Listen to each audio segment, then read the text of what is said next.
Bien, ahí estamos grabando. Um, Buenos días a todas las personas que se encuentran conectadas, a las 5 personas que se encuentran conectadas. Em, y por supuesto, saludo a los que se vayan a conectar en lo futuro de forma no presencial.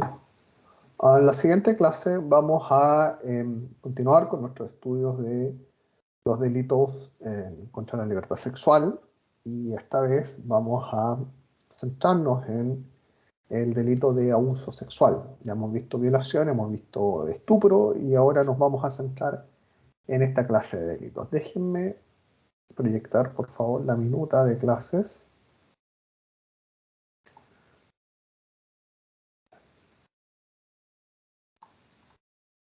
Bien. ¿Están viendo la proyección? Sí, profesor. Gracias. Bueno, a ver, el abuso sexual es un delito que se diferencia claramente de los que hemos estudiado anteriormente, porque en este delito no hay acceso carnal, es decir, no existe penetración, introducción del pene en las cavidades anatómicas típicamente relevantes para los delitos que hemos visto anteriormente, como son eh, el conducto vaginal, la cavidad oral y el ano. Entonces, en estos delitos, la conducta como tal, bueno, es una conducta de relevancia sexual que recae sobre el cuerpo de la víctima, pero tengámoslo claro desde ya, sin penetración. Esa es la gran diferencia y ese es el elemento diferenciador que distingue a los abusos sexuales de los delitos que vimos anteriormente de acceso carnal, como son la violación en sus distintas formas y el estupro en sus distintas formas. Bueno, déjenme poner el tipo penal, proyectar el tipo penal. El tipo penal se encuentra aquí en el artículo 366 de la siguiente forma. Déjenme ponerlo. ¿Están viendo todo el código penal proyectado? Pregunto. Sí, profesor. Bien. El que abusivamente realizare una acción sexual distinta del acceso carnal con una persona mayor de 14 años será castigado con presidio menor en su grado máximo, cuando el abuso consistiera en la concurrencia de alguna de las circunstancias enumeradas en el artículo 361, o sea, la violación. Igual pena se aplicará cuando el abuso consistiera en la concurrencia de alguna de las circunstancias enumeradas en el artículo 363, es decir, un abuso sexual con las circunstancias del estupro, obviamente siempre que la víctima fuera mayor de 14 y menor de 18.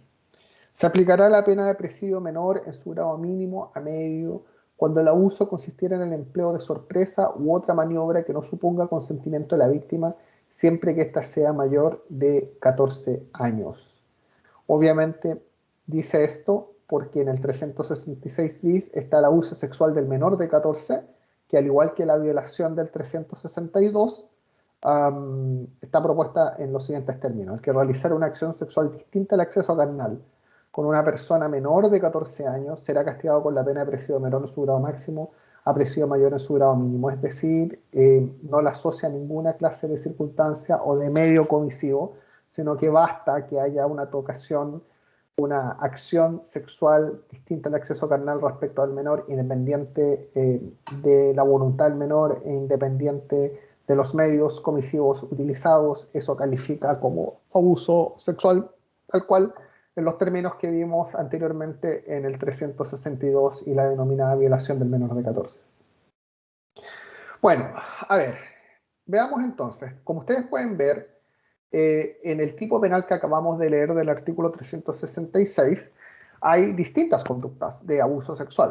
O sea, el abuso sexual no es unívoco. Sí estamos claros que cada una de estas conductas involucra obviamente una realización de una acción sexual abusiva, distinto del acceso carnal contra otra persona, pero vamos a ver que finalmente los tipos penales de abuso sexual están tipificados de acuerdo a una técnica que los hace ser dependientes de las circunstancias y los medios ejecutivos que están presentes en otras clases de delitos, tales como la violación, tales como el estupro, ¿sí? Ustedes pueden ver, finalmente se utiliza esa técnica.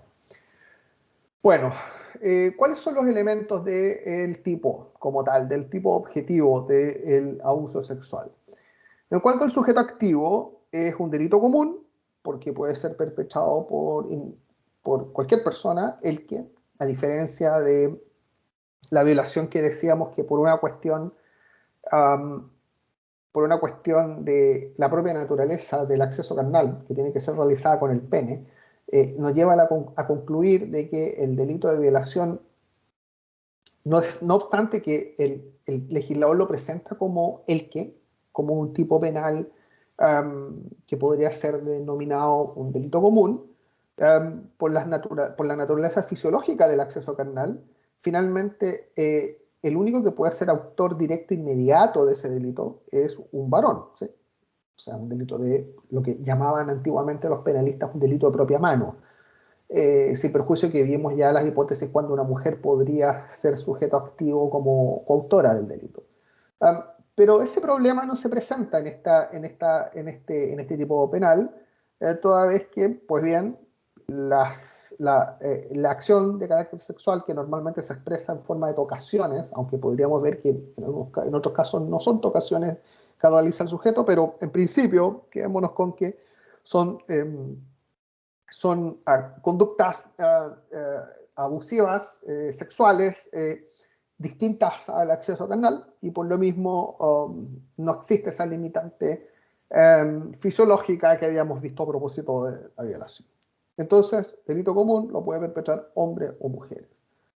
En cuanto al sujeto activo, por lo menos en lo que se refiere al tipo básico, y como pasaba con la violación, partimos de la base que el tipo objetivo, el tipo básico, perdón, está referido a una persona mayor de 14. Porque si es una persona menor de 14, estaríamos frente al tipo agravado, según veremos anteriormente. Y de hecho hay una regla especial cuando la persona es menor de 18, mayor de 14 y ocurren las circunstancias del estupro. Entonces, como ustedes pueden ver, en principio el tipo básico es una persona mayor de 14, sin perjuicio de que si esto ocurre con una persona menor de 14, estamos frente a un tipo agravado. Estamos hablando solamente del tipo básico. El objeto material o el objeto de la conducta es el cuerpo de la víctima. Y acá hay una distinción que ustedes la tienen que tener muy presente. Porque efectivamente es el cuerpo de la víctima cuando existe contacto físico entre la gente y la víctima. A ver, lo que quiero decir es que la conducta abusiva sexual, más allá que vamos a ver cómo se determina el carácter de que estamos frente a un acto de relevancia sexual, lo vamos a ver más adelante, pero en principio, si existe contacto con la víctima, la conducta podría recaer sobre cualquier parte del cuerpo de la víctima, ¿sí?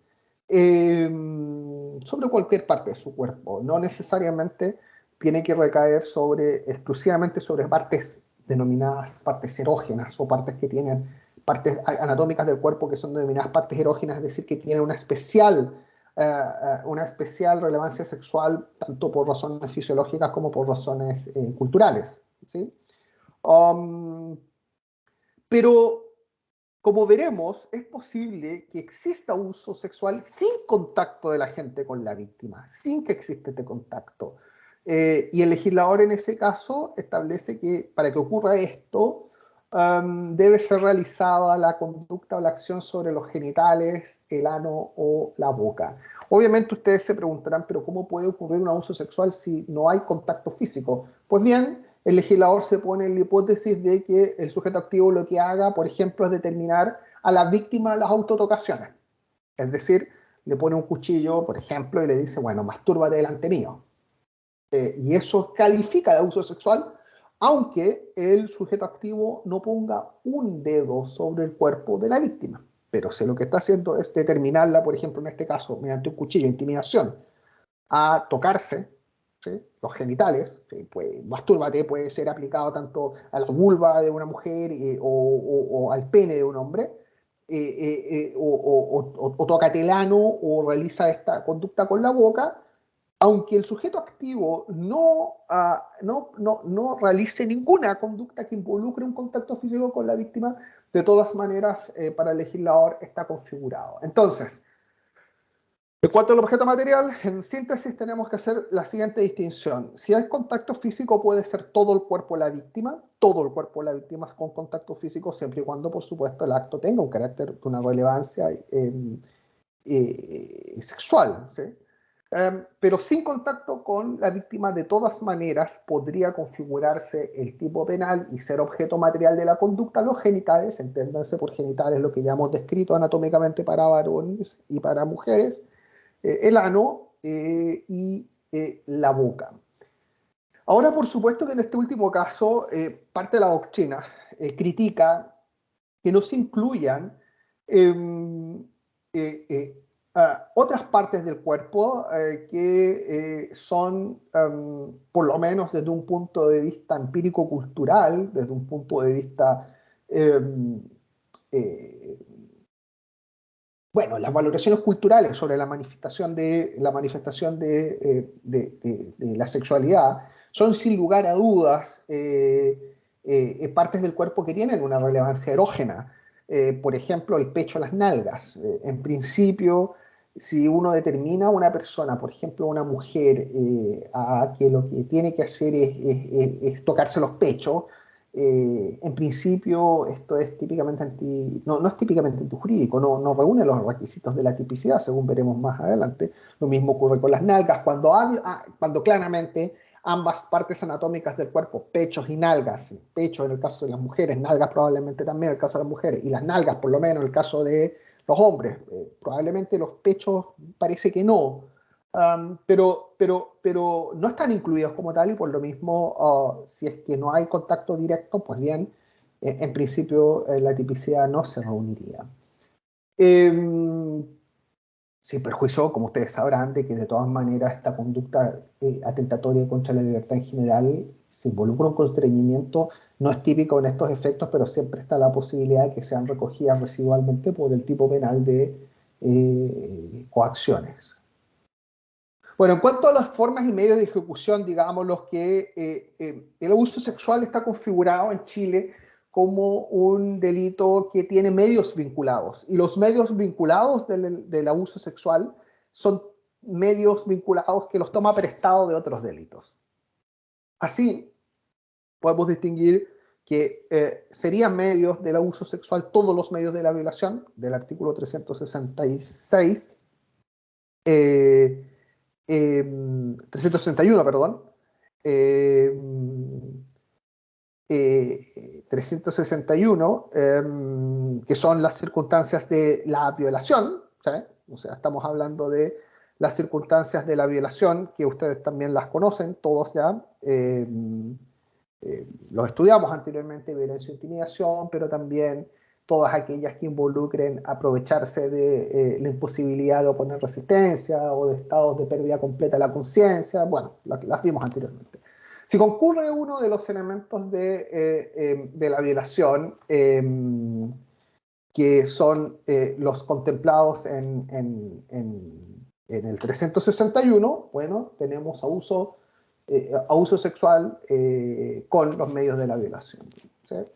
También pueden configurarse abusos sexuales en lo que ocurra en las circunstancias o los medios del estupro, según el artículo 366, segundo. Entonces, nuevamente, también hay abuso sexual si uno contra una persona mayor de 14 y menor de 18, pues bien, el sujeto es profesor de un liceo y le dice a una menor de edad que para pasar de curso, para ponerle una mejor nota, tiene que dejar tocarla, obviamente con connotación sexual, ¿sí? O sea, no hay penetración, pero tiene que dejar que le toque el cuerpo. En esos ejemplos, obviamente, estamos dentro de las características del estupro, en estos casos en que hay asimetría de situación, que están en el número tercero del artículo 361, y bueno, de todas maneras lo que ocurre es un abuso sexual, pero con las circunstancias del estupro. Y el año 2019 se agregó, y esto por favor es importante porque es relativamente nuevo, es de finales del 2019, eh, para los que usan códigos penales de papel, probablemente si es antes de esa fecha no les va a aparecer esta circunstancia, y fue introducido en el inciso final del artículo 366 ante una crítica que se hizo en un paper escrito por Jean-Pierre Matus sobre eh, la atipicidad de la posibilidad del abuso sexual por sorpresa. Porque efectivamente hasta antes del año 2019 el abuso sexual solamente se configuraba por la concurrencia de los elementos de la violación para personas mayores de 14 años, del estupro para personas mayores de 14 menores de 18, bueno, obviamente en el menor de 14 sin que existiese pues ninguno, no necesariamente asociado a algún medio. Jean-Pierre Matus en un paper planteó de que efectivamente en Chile habíamos dejado una laguna de punibilidad para la situación de la sorpresa. Porque la sorpresa es una situación en la cual no hay violencia o intimidación, pero tampoco hay circunstancias del estupro, pero por lo menos en algún momento fue un problema el hecho de sujetos que, bueno, hacían tocaciones por sorpresa. ¿Sí? No sé, una chica va en la micro y un sujeto antes de bajarse le toma las nalgas, le agarra un pecho, etcétera, y sale corriendo. Bueno, eso no es violencia, no es intimidación. Pensemos que una persona mayor de 18, para todos los efectos, la conducta no está encuadrada ni dentro de los medios de la circunstancia del 361 ni tampoco del 373 y por lo mismo quedaba como una circunstancia atípica, la sorpresa. Pues bien, esta laguna de punibilidad, el legislador la zanjó con la introducción de un inciso final en el artículo 366 del año 2019, que introdujo también la sorpresa y una cláusula residual y cualquier otro medio que no suponga el consentimiento por parte de la víctima. Entonces, el que realiza una tocación sobre una persona y esa tocación no esté consentida por esa persona, aunque no concurra ninguno de los otros elementos típicos que acabamos de ver, esto califica ahora de abuso sexual y desapareció esta laguna de punibilidad existente para la sorpresa. Obviamente la sorpresa es un medio que lo vamos a ver más adelante, aparece en el robo también, existe en Chile el robo con sorpresa, así que es un medio que no es ajeno y que está ahí en un camino intermedio a lo que es la violencia o la intimidación, pero que tiene la característica de que opera abusando de que la otra persona no puede reaccionar, o sea, es de alguna manera una forma de un actuar alevoso. Que aprovecha la imposibilidad de reacción por parte de la víctima, que es tomada por sorpresa. Bueno, en cuanto a la conducta y el resultado, la conducta en este caso es, la conducta es la realización de una acción sexual abusiva que el propio legislador la define en una interpretación auténtica contextual que está en el artículo 366 ter, que lo pasamos a leer ahora. Artículo 366 ter, por los efectos de los tres artículos anteriores, se entenderá por acción sexual cualquier acto de significación sexual y de relevancia realizado mediante contacto corporal con la víctima o que haya afectado los genitales, el ano o la boca de la víctima, aun cuando no hubiera contacto corporal con ella. Bueno, es lo que hablábamos anteriormente a la conducta típica, perdón, al objeto de la conducta, al objeto material de la conducta. Bueno, es interesante porque hay la conducta es realizar una acción sexual abusiva, ¿sí? Realizar. Es interesante que cuando se utiliza el verbo realizar es porque no se tiene claro el contenido de la conducta verbal. Es decir, el verbo realizar es un verbo neutro que puede ser utilizado para describir cualquier conducta agregando predicados y adjetivos o predicados en la frase, ¿sí? si ustedes se dan cuenta, uno dice matar, nosotros sabemos inmediatamente el contenido del verbo que significa la conducta, solamente diciendo matar, ¿sí? Cuando uno dice lesionar, bueno, se entiende, herir, maltratar de obra, se entiende, injuriar. Bueno, cuando hay una serie de conductas que obviamente el propio verbo incendiar, cuando estamos hablando de los incendios, y así, normalmente es el propio verbo el que tiene contenido como tal, sin necesidad de agregarle predicados a la frase. Bueno, la característica del verbo realizar, que, que es como el verbo hacer, ¿sí? O sea, se puede hacer cualquier cosa, se puede realizar cualquier cosa, es un verbo por su naturaleza neutro, un verbo neutro que involucra obviamente que un sujeto hace algo, pero ese algo no está definido por el propio verbo, sino por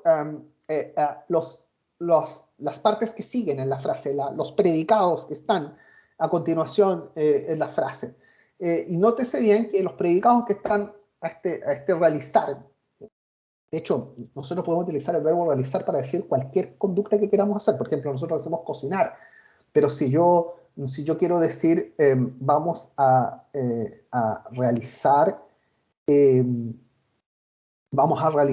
eh, el cocimiento de la carne en las brasas de una parrilla, lo que estamos diciendo es que vamos a parrillar o que vamos a cocinar carne. Pero fíjense cómo utilicé el puro verbo realizar agregando predicados para decir algo, como también podría decir que vamos a realizar una competencia de 11 contra 11 utilizando un balón y etcétera. Y lo que estoy diciendo es que vamos a jugar fútbol. El verbo realizar tiene esta característica, o los predicados uno puede decir las cosas que quieran utilizando siempre el mismo verbo, realizar. Y se puede sustantivizar también diciendo la realización de algo, cualquier cosa.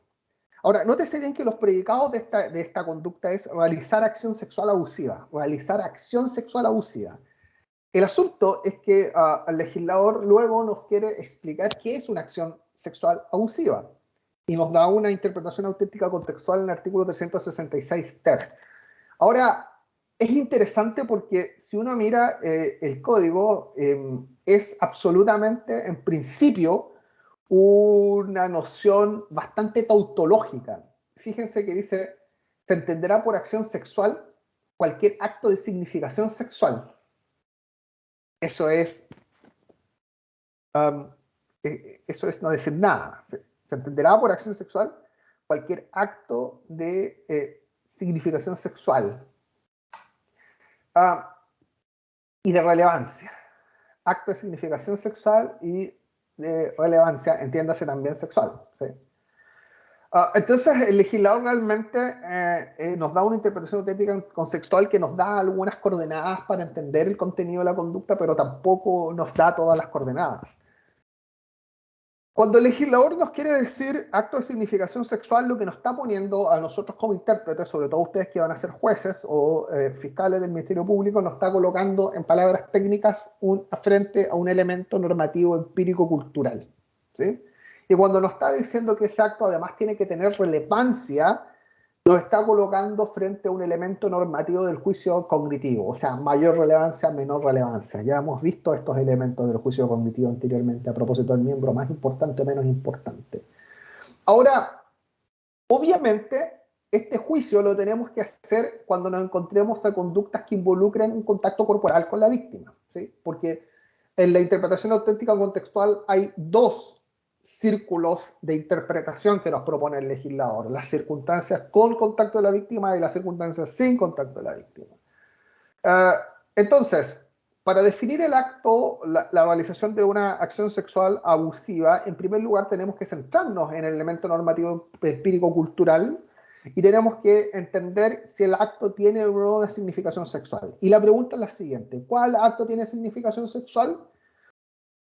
Pues bien, Si es un elemento normativo empírico cultural, realmente la respuesta no la vamos a tener simplemente por consideraciones de carácter anatómico, fisiológico, biológico, sino por consideraciones normativas empíricas culturales en torno a lo que involucra la manifestación de la sexualidad. ¿Sí? Y por lo mismo, el juez en este caso tendrá que cerrar el tipo penal dándole significación sexual a un determinado acto. Por ejemplo, voy a poner un ejemplo.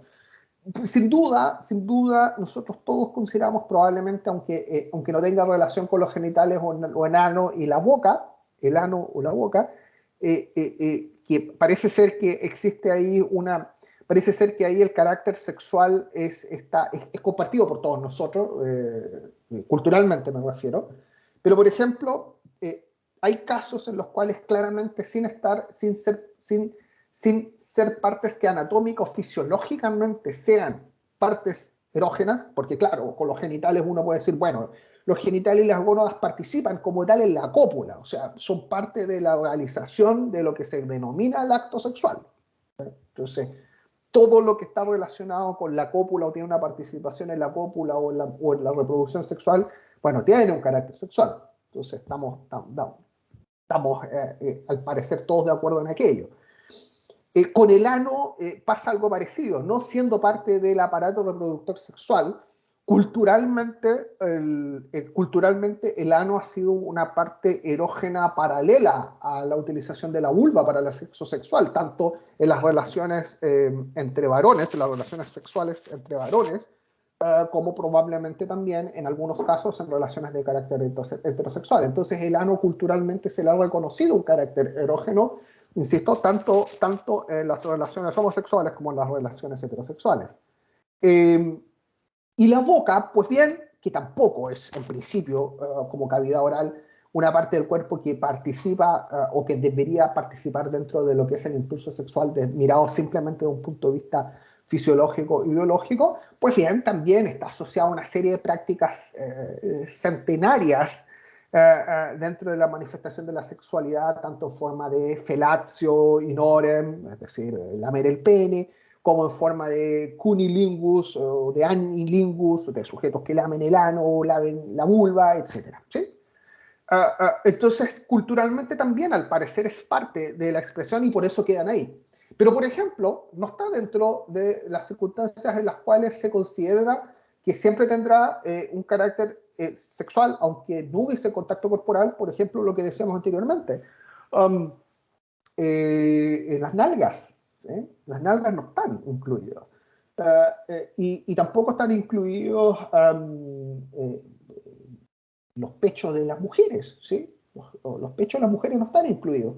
Pero sin duda que cualquiera de ustedes que sea juez y que se encuentre frente a un sujeto que lo que ha hecho es manosear los pechos o las nalgas de una mujer, o las nalgas de un varón, podría ser también el caso, por una cuestión empírico-cultural, por la significación erógena, no meramente sexual que se le da a nalgas y a pechos, probablemente entenderemos que ese acto tiene significación sexual. ¿O me equivoco? Pregunto.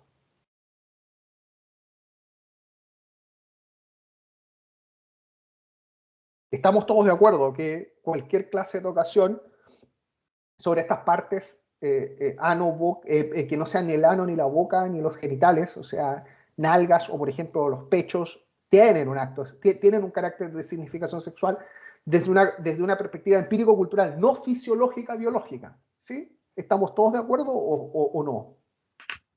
Sí, de acuerdo. Sí, profesor. Ahora, la pregunta es sobre la relevancia. Porque esta es un elemento del juicio cognitivo. Entonces, relevancia y significación. Significación es un elemento normativo empírico-cultural y relevancia es un elemento del juicio cognitivo, de más a menos. Voy al siguiente punto. A ver, nuevamente discutiendo sobre la base de caso y por favor espero sus opiniones sobre esto. ¿Qué pasa si el sujeto lo que tiene es un fetiche sexual que consiste en tocarle el pelo a otra persona? Ojo, que eso le causa a él excitación sexual. Y le gusta tocar el pelo o oler el pelo a otra persona. El pelo. ¿Es el pelo una parte del cuerpo que podríamos considerar? A ver, yo sé que todos nos podemos, bueno, el tipo asqueroso, ya, que se lee, pero estamos hablando de pena, estamos hablando de derecho penal. ¿Califica el pelo desde un punto de vista normativo, empírico, cultural, como una parte erógena del cuerpo que puede ser calificada como un acto de significación sexual, una tocación sobre el mismo sin nuestro consentimiento? Pregunto. Yo creo que no. ¿Ya? ¿Por qué? Es que el pelo culturalmente no se ve como algo sexual. Ya. Culturalmente no tiene un carácter Claro. erógeno. Ok, por lo mismo, si el sujeto se excita con el pelo, es una cuestión que dice relación simplemente con él, pero que difícilmente tenga significación sexual. ¿Sí? ¿Le entiendo en ese sentido? A la persona que respondió.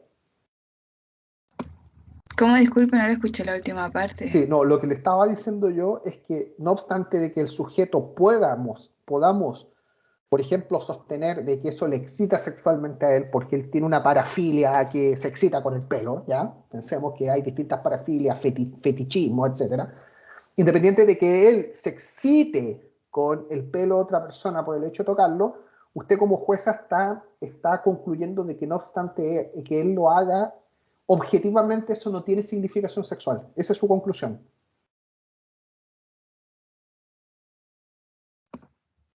¿Entiende la pregunta o Sí, no? Si usted fuese jueza, sí. diría que eso no tiene significación sexual objetiva, independiente si él se excita o no con eso.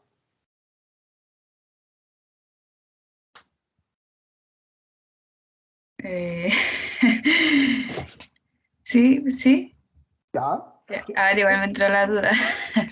Ya, pero independiente de eso, fíjese bien que, a ver, podemos hacer un ejemplo aún más burdo desde el punto de vista de que me parece que es sería más claro.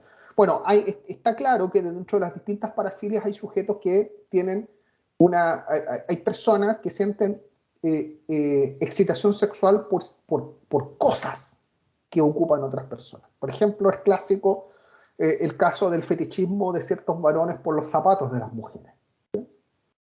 Hay una pulsión sexual que lo lleva a excitarse con los zapatos femeninos. Y si es que son más elaborados, con tacones, más excitación sexual. Bueno, resulta que cualquiera de ustedes, este caso un ejemplo obviamente con mujeres, lleva unos zapatos de tacones hermosos, porque, no sé, van a una fiesta de gala, etcétera, y van en la locomoción pública y un sujeto que se excita con esto, ustedes notan que va debajo del asiento, no sé, pasándole la lengua a la suela a sus zapatos. Voy a poner un ejemplo muy extremo. ¿Abuso sexual? No, ¿Por qué no?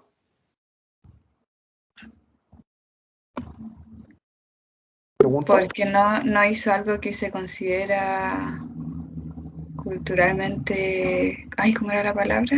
Está proyectada y marcada De de significación significación sexual. sexual. La Sí. conducta que realizó el sujeto, en su opinión, desde una perspectiva empírico-cultural, no reúne el carácter de poseer significación sexual. Eso razonaría usted como jueza. ¿Sí? Sí. Ya, bien, bien. Pensemos los que lo hizo por sorpresa, ¿eh? Porque si hubiese habido violencia o intimidación, a lo mejor habrían otras circunstancias, pero lo hizo por sorpresa. Ok, bien. Bueno, ese es el primer punto. El primer punto de la significación sexual involucra que ustedes como jueces o como intérpretes de la norma o como fiscales también hagan el argumento en cuanto a si la conducta realizada por el sujeto desde una perspectiva empírico-cultural objetivamente es entendida con una significación sexual. Y esto no hay fórmula para esto, o sea, ustedes tienen que simplemente ver caso a caso si esto reúne o no. Descartamos el caso del pelo, descartamos el caso de los zapatos, del sujeto que le languetean los zapatos, pero ninguno de nosotros descartaría el caso de que la tocación fuese sobre las nalgas o sobre los pechos, ¿no? ¿Sí? Sí, Luego viene el tema de la relevancia, y este es un poquito más sutil. La relevancia es un elemento normativo del juicio cognitivo. La relevancia dice relación ya no sobre el hecho si tiene significancia sexual, sino sobre el hecho, si el hecho puede o no realmente ser constitutivo de una afectación a la libertad o la integridad sexual de la víctima. Entonces, podemos también razonar esto sobre la base de distintos ejemplos.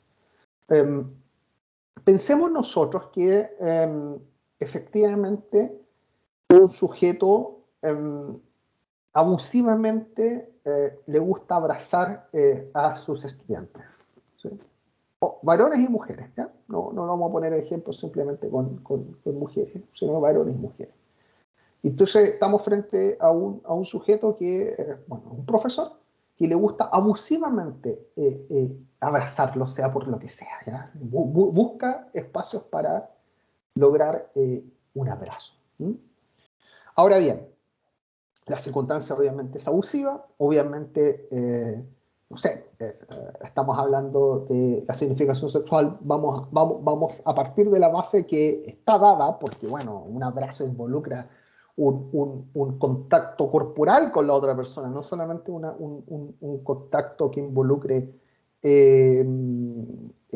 ¿cuánto se llama? Simplemente una tocación, finalmente es cuerpo con cuerpo. Me parece que en principio estaríamos todos de acuerdo que si el contacto de este abrazo es de todo el cuerpo, entre las personas, obviamente la significación sexual por lo menos está dada. La pregunta es la relevancia como tal. Obviamente que si estamos frente a un caso en el cual, no sé, a ver, es una persona de mucha confianza y por alguna razón hay algún vínculo, digámoslo, no de carácter afectivo, pero de respeto mutuo, y el sujeto sacó una buena nota, y el profesor va, lo felicita y le da un abrazo. Es distinto a la relevancia de un sujeto que ves que puede tomar o abrazar a alguien, lo hace. La relevancia está dada, por ende, con la intensidad de la conducta o la realización de lo que ocurre. Por ejemplo, un caso que me tocó a mí ver una vez, no ser obviamente ni defensor ni fiscal, pero me tocó porque me lo planteó un fiscal. Y que era también el caso de un sujeto que lo acusaron de tocaciones, y es muy raro lo que hacía este sujeto, porque el caso lo llamó el caso de las arañitas, ¿eh? Era un sujeto, obviamente que tenía claramente un profesor con problemas de madurez, que le encantaba pasar, muy molesto lo que hacía el sujeto, pero la pregunta es si califica o no de abuso sexual. Esa es la pregunta que a nosotros nos interesa como penalistas, como personas que vamos a aplicar el derecho penal. Le encantaba hacer arañitas. ¿Qué son las arañitas? Era pasar la mano así por estudiantes universitarios. Entonces la pasaba por las manos de las estudiantes, pero a veces este señor se empezó a pasar de rosca y empezó a pasar por la espalda, ¿sí? Por la cintura, cuando estaban en los laboratorios, etc. ¿Abuso sexual o no abuso sexual desde el punto de vista de la relevancia? De la relevancia. Yo parto de la base que si ya la arañita pasó por la espalda, probablemente era una cuestión que ya estaba dentro de la significancia sexual, porque ya hay contacto físico no consentido sobre el cuerpo de las personas. Pero la pregunta es la relevancia. ¿Hay o no hay relevancia sobre esto? Pregunto, un tema abierto.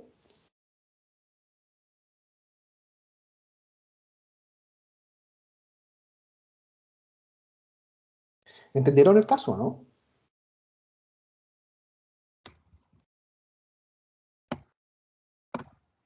Sí, pero Pregunto. yo no, ¿Sí? no sabría dar la respuesta. Me Ya, causa duda. pero haga el ejercicio, pues este es un curso de penal y estamos razonando sobre la aplicación de nuestras categorías, no es un juicio ético moral a la persona. A mí lo que me interesa es que usted haga el razonamiento de las categorías que estamos estudiando. Yo parto de la base de que en principio podría configurarse sin lugar a dudas, dependiendo de las partes obviamente donde pasó esa arañita, ah, claramente hay relevancia sexual. Por ejemplo, si pasó, no sé, por la espalda, por los hombros, ya, o sea, no son... A ver, nosotros hay partes del cuerpo que las exponemos a mayor tráfico, digámoslo, la palabra no es de tocaciones, sino de contacto físico, ¿sí? Sin duda las manos, sin duda todos damos la mano, o antes del coronavirus probablemente, todos dábamos la mano. Entonces claramente dar la mano derecha a otra persona, que a veces va acompañado de tomar su hombro, que a veces va acompañado de un espaldarazo, que a veces va acompañado inclusive de un abrazo entre personas que tienen más confianza, ya, sin duda, las manos, el antebrazo, los hombros son partes del cuerpo que están entregadas a un tráfico o tolerancia de tocaciones distinta a las otras. Pero no así, por ejemplo, no sé, si alguien me toca el cuello. Eso ya es una tocación que va más allá de las manos, o la espalda, o la cintura, ¿sí? Y bueno, que hablan nalgas, pecho, etc. Entonces hay partes del cuerpo que obviamente está tolerada culturalmente. Uno mismo lo coloca bueno, antiguamente también, que es una costumbre que yo espero que con el coronavirus se haya caído ya, que era la de andar casi besuqueándose con todo el mundo. ¿Verdad? Siempre era uno saludaba a una persona aún desconocida, sobre todo con personas del sexo distinto, y besuqueo. Era una costumbre bien molesta que teníamos en el país anteriormente. Y de hecho, como que uno hasta queda como bicho raro, como medio, si de repente solamente estiraba la mano. Bueno, pero esas son parte de nuestras consideraciones culturales. Espero que ahora con el coronavirus se haya acabado esa mala costumbre. Mala costumbre porque es insalubre por lo demás también. Pero bueno, el asunto es que actualmente hay claramente partes del cuerpo que nosotros toleramos. Las tocaciones, que una persona, bueno, me toque el hombro, un colega, es como que pasa, ¿no?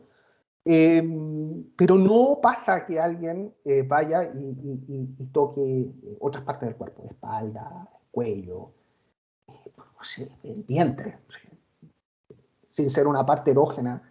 También es una parte que no cualquier persona, uno se deja tocar el vientre por cualquier otra persona, ¿sí? Bueno, en resumidas cuentas, estos dos elementos, en primer lugar, el elemento de la relevancia sexual, que está determinado por consideraciones empírico-cultural, y luego eh, el hecho de que esta conducta además sea una conducta, una cosa es la significación, dijimos, y la otra es la relevancia, que dice relación con que la conducta además involucra una afectación dentro de la esfera de la libertad sexual del otro, ¿sí?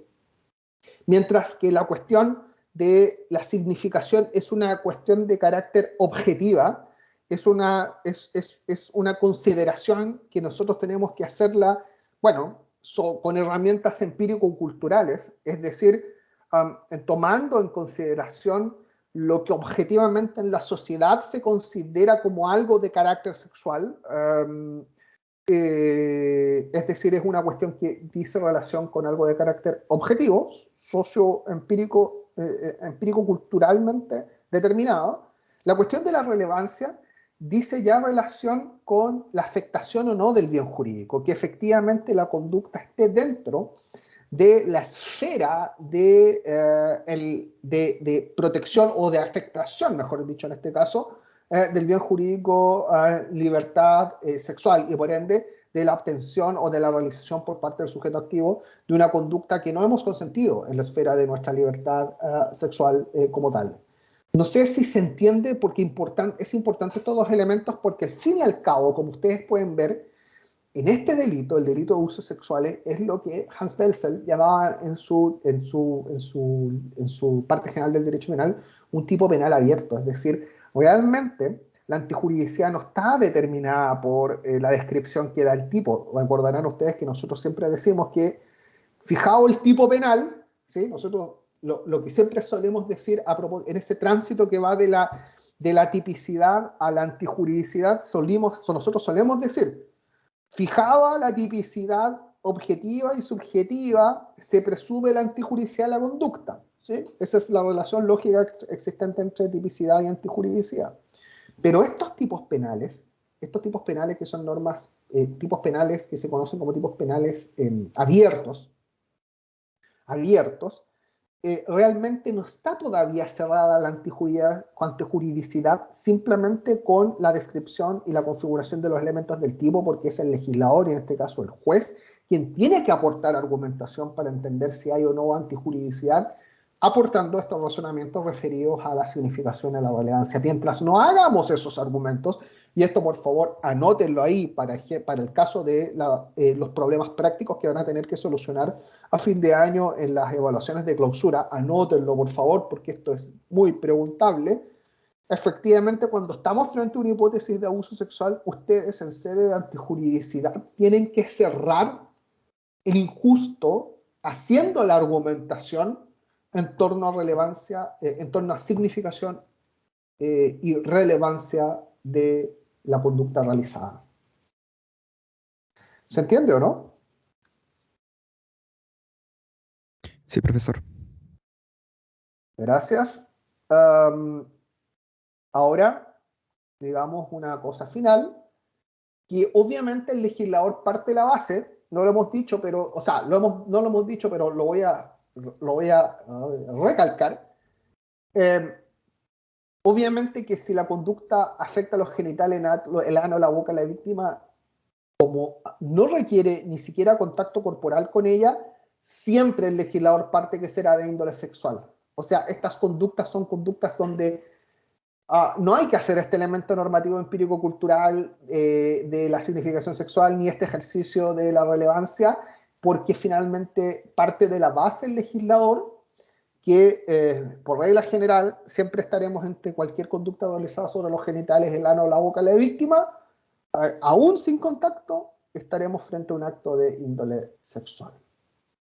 Ahora, dicho esto, agreguemos que la doctrina, porque no aparece obviamente en la descripción del tipo, pero la doctrina parte de la base que en todos estos delitos tiene que concurrir un especial elemento subjetivo del injusto, que es denominado el animus lascivus,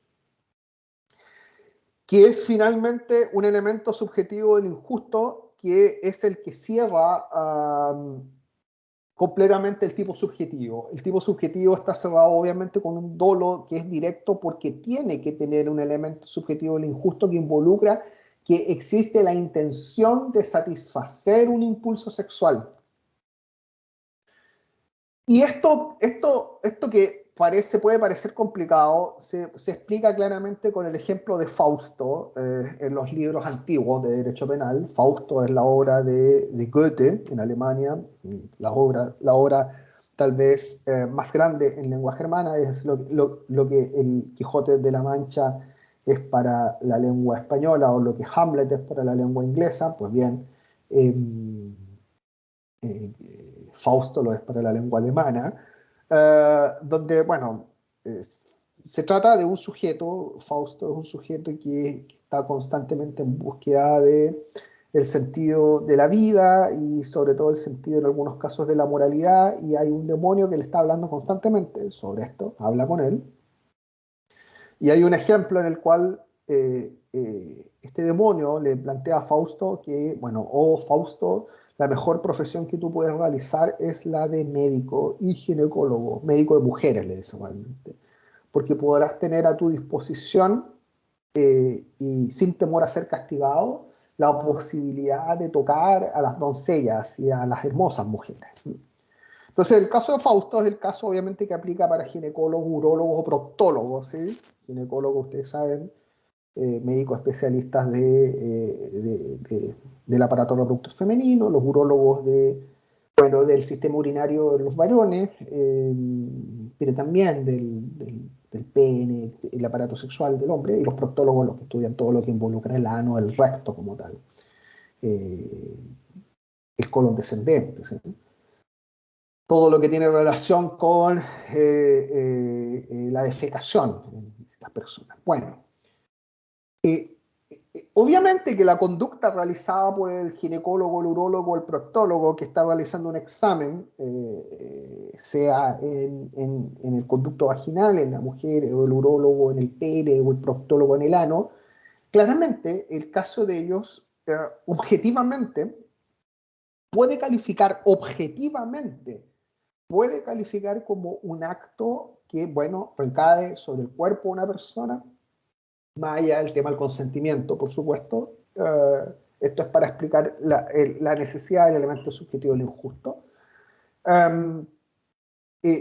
Pero lo relevante es que en todos estos casos ellos están ejerciendo su profesión, están actuando dentro de la lex artis, están actuando más allá de que las tocaciones recaigan sobre estas partes y que son partes erógenas, y ya dijimos anteriormente que el legislador normalmente las reconoce siempre como conductas de índole sexual. Pues bien, en el caso de ellos lo que se afirma es que no existe el elemento subjetivo del injusto animus lascivo y por ende el tipo subjetivo no se configura, porque tiene que existir esta intención positiva del sujeto de satisfacer un deseo de carácter sexual para entender que finalmente se configura el dolo directo del tipo subjetivo del abuso sexual. Y en todos estos casos en los cuales no existe este elemento subjetivo del injusto, en el caso inclusive, nosotros estamos poniendo el caso acá de Fausto, los ginecólogos, los urólogos, proctólogos, pero también el caso, por ejemplo, de un padre que le está cambiando y limpiando los genitales a un bebé, a su hijo, ¿sí? No está dentro del elemento subjetivo del injusto, ánimo lascivo, y eso es lo que deslinda a su vez tanto la posibilidad de configuración del tipo subjetivo como de la antijuridicidad para algunos autores. Bueno, en cuanto a los concursos de leyes, hay un concurso por subsidiariedad con la violación y con los abusos sexuales, por supuesto, ¿sí? Porque ya lo dijimos, si lo que hay es acceso carnal, se acabó, eso es violación, ¿sí? O sea, todas las tocaciones eran tocaciones hasta que hubo una penetración, y en ese caso estamos dentro de la violación y ya no hay abuso sexual. Y en cuanto a la punibilidad de la conducta, se distingue, ya lo vimos, dependiendo de distintas características. El más grave de todo es contra el menor de 14 años, y en esos casos es obviamente la pena más alta, es pena de crimen, presidio menor en su grado máximo como piso, a presidio mayor en su grado mínimo como techo, ¿sí? Si es con circunstancias de la violación contra una persona mayor de 14 años, presidio menor en su grado máximo. Si es con circunstancias de estupro y con un menor de 18 y mayor de 14, presidio menor en su grado máximo, es la misma pena también. Y cuando es con sorpresa o cualquier otra circunstancia que involucre falta de consentimiento, es presidio menor en su grado mínimo medio, que podríamos decir que es el abuso sexual privilegiado, ¿sí? O sea, con menos pena. Bueno, ya dijimos anteriormente que hay abusos sexuales agravados por introducción de objetos. Me remito a lo que vimos anteriormente en el 365 bis número 1 y número 2. Todos delitos introducidos como fundamento político criminal por el informe Valech, a propósito de las distintas violaciones a los derechos humanos provocadas por agentes de la dictadura, en la cual, bueno, se registraron numerosos casos en los cuales habían abusos sexuales mediante la introducción de objetos y de animales como tal, y ese es el fundamento de la introducción a nuestro Código Penal, y obviamente con una pena agravada. Y también ya lo dijimos, el caso de el abuso sexual agravado contra menor de 14, que no requiere ninguna circunstancia, ningún medio comisivo, basta tocar a un menor con animus lascivus su cuerpo y estamos frente a del delito de abuso sexual contra ellos. Bien, preguntas, dudas que tengan sobre el abuso sexual.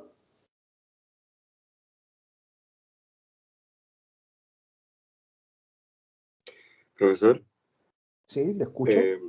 respecto a la antijuricidad, en los casos, por ejemplo, como los de Simone Biles, de Simone Biles y de la Asociación de Gimnasia de Estados Unidos, donde, bueno, se dieron cuenta de que los profesores, o sea, los entrenadores, como dentro del ejercicio, digamos, de su labor como profesional y como profesores, se les pasaba la mano, digamos, y abusaban en parte, digamos, sexualmente de la atleta, bueno, y además de otras cosas más. Pero en ese caso como de... Porque claro, o sea, el del urólogo, el del ginecólogo es más explícito, pero quizás el de, no sé, pues el del entrenador o el del kinesiólogo, quizás es más... quizás como que la línea es más delgada, ¿no? A ver, mire, recordará usted, todas estas niñas eran menores de 18, mayores de 14, si no me falla la memoria, ¿no? Sí, supongo que sí. Sí, probablemente era un equipo como juvenil, ¿no? Claro. Bueno, ¿qué caso se configuraría respecto a ella? Del 366 que estoy proyectando ahí.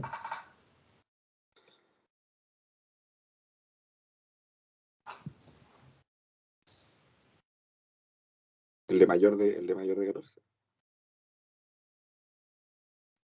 Mayor de 14, o sea, ¿usted cree que hay una circunstancia de violación acá? ¿Violencia o intimidación?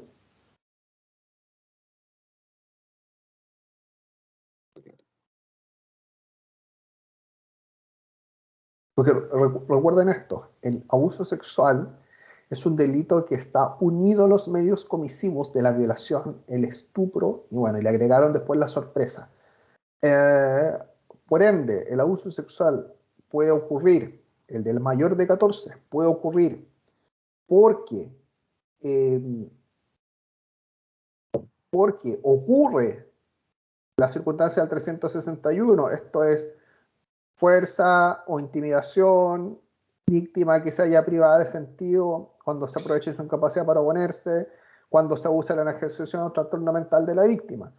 Y puede ocurrir también, según el inciso segundo, cuando la víctima tiene a más de 14 y menos de 18, si se reúnen las características del 363, es decir, del estupro. Y las del estupro son, ya sabemos nosotros, acceso a ganar, pero lo importante son los medios, cuando se abusa una anomalía o perturbación mental aún transitoria y la víctima por su menor entidad no sea constitutiva de enajenación o trastorno, cuando se abusa de una relación de dependencia de la víctima, como los casos en que el agresor está encargado de su custodia, educación o cuidado o tiene con ella una relación laboral. Ejemplos de circunstancias. No sé qué dice. Frente a casos en los cuales estemos ante circunstancias de asimetría entre el sujeto activo y el sujeto pasivo. También ocurre cuando se abusa el grave desamparo en que se encuentra la víctima o cuando se engaña a la víctima abusando de su experiencia o ignorancia sexual. A mí me parece que en el caso que usted está nombrando estamos con las circunstancias más bien del estupro, ¿no? Número Sí, 2. y además quería como aprovechar de quizás como ampliar porque hubo otro caso en River Plate en Argentina que pasaba eso, pues, o sea, además de los abusos, se aprovechaban de su condición como profesores y le prometían a los chicos digamos, como, no sé, un crecimiento en su desarrollo profesional deportivo. Y además Sí. se aprovechaban de su situación de vulnerabilidad porque ellos vivían en una villa, digamos, vivían como en un internado deportivo donde venían de distintas partes de Argentina. O Bueno, sea, ahí se podrían configurar todo eso.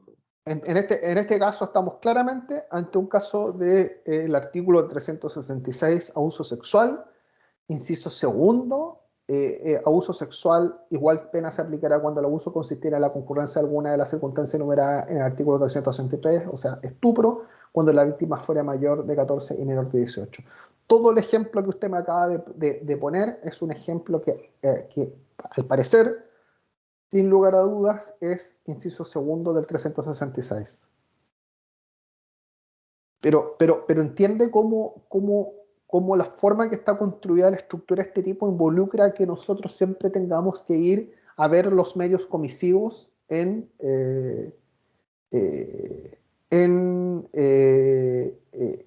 la violación o en el estupro como tal. ¿Eso se entiende o no? ¿Eso quedó claro? Pregunto. Pablo, ¿le quedó claro a usted o no? Sí, sí, de hecho por lo mismo le había hecho la pregunta porque quería como Ya, firmar. eso. ¿Alguna duda o alguna otra pregunta que tengan sobre el particular? Yo, profesor, tengo una duda respecto a cómo se puede probar el abuso sexual, porque uno igual se puede imaginar que es difícil probarlo, obviamente pensando que se hace, imaginemos en una pieza, no hay testigos. ¿Cómo se puede probar eso? Bueno, ese es otro tema, es el tema de la carga de la prueba y es un tema más bien de procesal penal. Yo trabajo con ustedes en lo que es la interpretación de las normas, más que en procesal penal, pero si vamos a ese punto, pues bien, por todos los medios de prueba que existan, usted plantea la base de que obviamente el abuso sexual por regla general ocurre a solas probablemente. Por lo mismo, es muy probable que no tengamos testigos directos. Pero a ver, la prueba, por lo general, la prueba principal en estas clases de causas son la prueba pericial. ¿Sí? La prueba pericial, en los casos en que haya quedado algún rastro físico, normalmente con la violación quedan rastros físicos, pero con el abuso sexual podría quedar alguno también eventualmente. Siempre existe la posibilidad de que el sujeto deje alguna marca, algunos rasguños, bueno, partes de su cuerpo en general que hayan tocado a la víctima, dejen alguna marca. Y en ese caso, obviamente, de ocurrir de esa forma, ahí el informe pericial será muy importante, la pericia médico-legal. Pero también es muy importante en los abusos sexuales el informe pericial de psiquiatras y psicólogos, y también de testigos, pero ya no de testigos que propiamente testifican sobre la ocurrencia como tal del acto de relevancia y significación sexual, sino en particular que corroboran los cambios psicológicos que experimenta la víctima y que luego son coherentes con los efectos que esta clase que el ser víctima de esta clase de delitos causa a una persona. Entonces, si usted es una persona que es un fiscal, va a tratar de armar obviamente su causa o una querellante, reuniendo, lo primero, tratando de reunir pericias psicológicas, psiquiátricas, si es que posee pericias también médico-legales, tanto mejor, pero si no las posee, lo que va a procurar es construir prueba en torno a la pericia, es decir, que, por ejemplo, no sé, el informe del asistente social, que diga que claro, que la persona víctima antes era de tal forma, pero ahora se comporta de tal forma. Y esto es coherente con los cuadros de depresión, de angustia, que causa un abuso sexual a alguien que ha sufrido la misma. Y como ocurre con todas las cosas en materia penal o en procesal penal, finalmente se terminan construyendo por presunciones judiciales. O sea, se va construyendo una teoría del caso que esto no es derecho civil, esto no se construye por escrituras públicas. ¿Sí? Los delitos se investigan y uno va tomando pruebas que lo que hacen finalmente es construir presunciones judiciales que sustentan la teoría del caso de quien sustenta la acción penal como tal. No sé si me expliqué bien o no. Pregunto. ¿O está claro, no? Sí, está claro. Okay. ¿Alguna duda o alguna otra pregunta sobre el abuso sexual?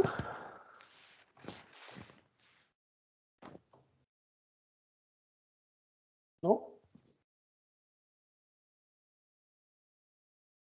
Bien, dejamos hasta acá. Vamos a continuar mañana con el estudio de la corrupción de menores, y los delitos referidos a la prostitución infantil, para ver finalmente los delitos referidos a la producción de material pornográfico, que son los dos últimos delitos. De alguna manera, delitos de corrupción de menores también, ¿sí? Vamos a ver que la corrupción de menores se puede expresar como corrupción de menores propiamente tal, que es, bueno, someter a un menor a actos de relevancia o de significación sexual que no involucren, obviamente, ni su acceso carnal, ni tampoco su abuso sexual, ¿sí? O sea, esto es ir bajando escalones, y ya acá claramente una afectación a la indemnidad sexual, ya no a la libertad sexual. Y luego vamos a ver una serie también de conductas que podríamos decir corrupción de menores agravadas, como las que involucran tanto el promover o el facilitar o inducir al menor a la prostitución, y aparejado de eso la contratación de servicios sexuales de menores prostituidos, y finalmente también la pornografía infantil, que también está conectado con esto. Les agradezco su atención y nos veríamos dentro de la próxima sesión. Que estén bien, hasta luego. Profesor, ¿Sí? ¿Me escucho? ¿podría hablar con usted un poquito en privado, por favor? Sí, por supuesto. Ahora, perdón, antes de retirarse, lo que les quería decir era que estaba viendo mi planificación y requiero, mi cálculo es que requiero lo menos, para pasar lo que quiero pasar, requiero lo menos 3 sesiones de recuperación de clases. Yo entiendo que después vamos a entrar a ustedes van a entrar a sus pruebas y bueno, vamos a estar un poquito más atareados. Entonces lo que yo les quería proponer es que esas 3 clases que necesito yo de recuperación, colocarlas al final del término de clase en forma simplemente de cápsulas. O sea, yo voy a seguir ahora con las clases que estamos haciendo, pero al final me gustaría hacer 3 grabaciones, no creo de 1 hora y media, cada una de 1 hora, pero yo creo que con eso, por lo menos desde un punto de vista de tiempo, puedo ponerme al día en lo que considero que es mi planificación. O sea, estoy retrasado en 3 clases en estos momentos, creo, en mi planificación, y las puedo recuperar a través de grabaciones y no tener que citarnos especialmente. Obviamente las grabaciones van a quedar ahí puestas para quien quiera verlas, van a estar también con sus minutas, sus correspondientes minutas proyectadas, y el que tenga alguna duda o pregunta sobre esas clases cuando las vea también en el foro de Teams o en el foro de Moodle pueden hacer sus observaciones, ¿sí? Estamos claros con esto, ¿no? ¿Estamos todos de acuerdo en que sea así? ¿O prefieren una recuperación de clase tradicional donde nos juntemos en un horario extra? No sé, les propongo algo que sea más fácil para todos nosotros. Pregunto, ¿estamos de acuerdo? Yo sí, profesor. Por mi parte, sí. Ya. Bien, les agradezco. En todo caso, insisto, las voy a poner al final. O sea, yo voy a seguir avanzando hasta donde vayamos, hasta donde lleguemos al final de nuestro semestre. Pero cuando termine mis últimas clases, probablemente un día me voy a sentar frente al computador y voy a grabar 3 clases más, y con eso yo creo que voy a quedar al día en lo que considero que es mi planificación, que es terminar los delitos sexuales ahora y luego enseñar el robo y el hurto, ¿sí? Que me parece que son los delitos patrimoniales que sí o sí deberían estudiar de todas maneras. Eso. Bueno, les agradezco, voy a dejar de grabar, me despido y nos vemos la próxima sesión, y obviamente la persona que pidió quedarse a hablar conmigo, nos podemos quedar conversando lo que me quiera plantear. Voy a cortar la grabación. Hasta mañana, hasta luego. Hasta luego, Hasta luego, profesor. profesor. Hasta Que esté luego, bien, buenas gracias. noches, profesor.